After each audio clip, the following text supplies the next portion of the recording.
Nipple का फटना, पस्तानों का फटना जो है ये अक्सर ख़वातीन में होता है। ये क्यों होता है, इसकी वजूहात क्या हैं, इसकी अलामात क्या हैं और इसका इलाज क्या है। वजूहात में जो है आम तौर पर जो है ख़ास कर उन ख़वातीन को ये प्रॉब्लम होती है जिनको बच्चों को दूध पिलाती हैं। दूध पिलाने की वजह से जो है ये निप्पल जो है फटना शुरू हो जाते हैं, इनमें ज़ख़म बन जाते हैं और बाद जो है इनमें इतनी तकलीफ़ दे ज़ख़म बन जाते हैं कि उनको दूध पिलाने में भी दुश्वारी होती है। तो हमल के दौरान भी ये कंडीशन हो जाती है। बाद ख़वातीन में हमल के दौरान निप्पल फटना शुरू हो जाते हैं।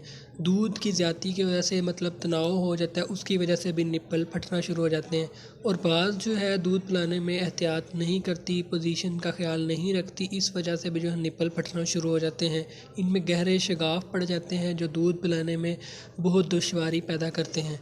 ठीक है, तो इसका जो है आप इलाज कैसे कर सकते हैं कि इलाज में आपने पोजीशन का ख्याल रखना है, ठीक पोजीशन से जो है दूध पिलाना चाहिए और उसके बाद जो है सफाई का ख़ास ख्याल रखना चाहिए। दूध पिलाने के बाद या दूध पिलाने से पहले जो है निप्पल को साफ़ करना चाहिए। मक्खन वगैरह आप लगा सकते हैं, अगर खुश्की वगैरह की वजह से है तो आप मक्खन लगा सकते हैं।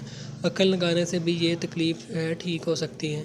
ठीक है, उसके बाद जो है टेरामाइसिन, न्यूमाइसिन जो है क्रीम आप इस्तेमाल कर सकते हैं। लेकिन याद रहे जब आप दूध पिलाएंगे तो अच्छे तरीके से निप्पल को साफ़ कर लेना है। गर्म पानी से धो लें या ताज़ा पानी से धो लें, तो साफ़ करने के बाद जो है दूध पिलाएं। अगर आपके ज़ख़म ज़्यादा बन गए हैं तो इसके साथ फिर आप जो है डॉक्सी कैप्सूल जो है एक सुबह शाम इस्तेमाल करें, तो इससे जो है आपके निप्पल जो है ठीक हो जाएंगे, ज़ख़म ठीक हो जाएंगे। मक्खन भी आप लगाएं, इंशाल्लाह जो है इससे भी आपको काफ़ी फ़र्क पड़ जाएगा। तो अगर आप मज़ीद कुछ पूछना चाहते हैं तो कमेंट करें या व्हाट्सअप करें। मिलते हैं नेक्स्ट वीडियो में। अल्लाह हाफ़िज़, अपना ख्याल रखिएगा।